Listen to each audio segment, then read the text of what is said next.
L'aventure dans la forêt enchantée au cœur d'une région sauvage et reculée, se trouvait une forêt que les habitants locaux appelaient la forêt enchantée.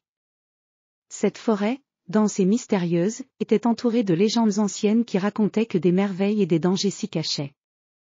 Les arbres y étaient si hauts et serrés qu'ils formaient un véritable plafond de verdure, laissant à peine passer les rayons du soleil.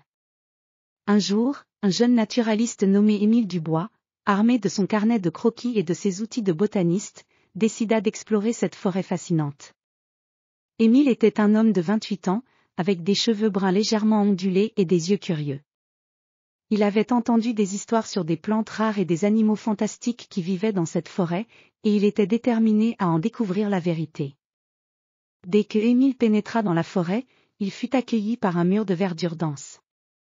Les arbres, aux troncs gigantesques et aux branches s'entrelançant, formaient un labyrinthe presque impénétrable. Le sol était recouvert d'un tapis épais de feuilles mortes et de mousse, amortissant chacun de ses pas. L'air était frais et chargé des odeurs des plantes et de l'humidité. Parfois, un léger murmure de vent faisait bouger les feuilles, créant un bruit apaisant. Émile avança prudemment, observant attentivement chaque plante et chaque créature qu'il rencontrait.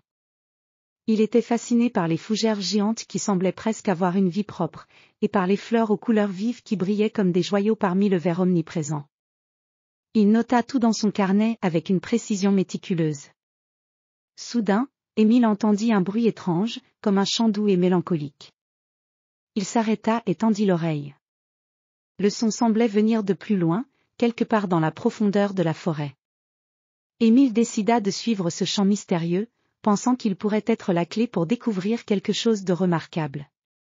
En avançant, il traversa un ruisseau cristallin, où l'eau coulait avec un clapotis léger. Les pierres du fond brillaient comme des diamants sous la lumière filtrée. Émile observa des poissons colorés nageant dans le courant et continua son chemin en suivant le chant.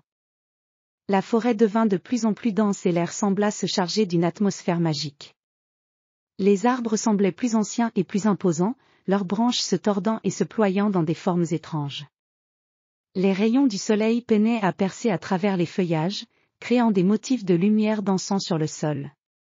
Après un certain temps, Émile arriva dans une clairière ouverte, au centre de laquelle se trouvait un vieux chêne gigantesque. Les racines de l'arbre formaient une sorte de réseau complexe autour du tronc. C'est là que le chant s'intensifiait, comme si la mélodie émanait de l'arbre lui-même. Émile s'approcha du chêne avec précaution. Le chant était maintenant clair et harmonieux, résonnant à travers la clairière. En observant de plus près, il découvrit une inscription ancienne gravée sur le tronc de l'arbre. Les symboles étaient étranges et inconnus, mais Émile pouvait sentir qu'ils avaient une signification profonde. Alors qu'il examinait l'inscription, une brume légère commença à se lever autour de lui. La brume avait un éclat argenté et semblait presque vivante. Émile observa avec émerveillement alors que la brume se formait en des formes éthérées, ressemblant à des créatures mythiques. Soudain, une apparition délicate se matérialisa devant lui, une figure gracieuse et éthérée vêtue d'une robe scintillante. Elle était la gardienne de la forêt, un esprit ancien qui veillait sur les secrets et les merveilles de la forêt. Son regard était doux et sage, et sa voix résonnait comme le chant des oiseaux dans la forêt. « Voyageur audacieux, dit-elle, tu as découvert l'un des secrets les mieux gardés de la forêt enchantée. La mélodie que tu entends est le chant de la nature elle-même, une harmonie que seuls ceux qui respectent et aiment la forêt peuvent entendre. » Émile, émerveillé, demanda à la gardienne si elle pouvait lui montrer les merveilles cachées de la forêt. La gardienne accepta et le guida à travers des sentiers secrets et des clairières cachées. Ils découvrirent des fleurs aux propriétés magiques, des créatures fantastiques, et des lieux où la nature semblait vivre en parfaite harmonie.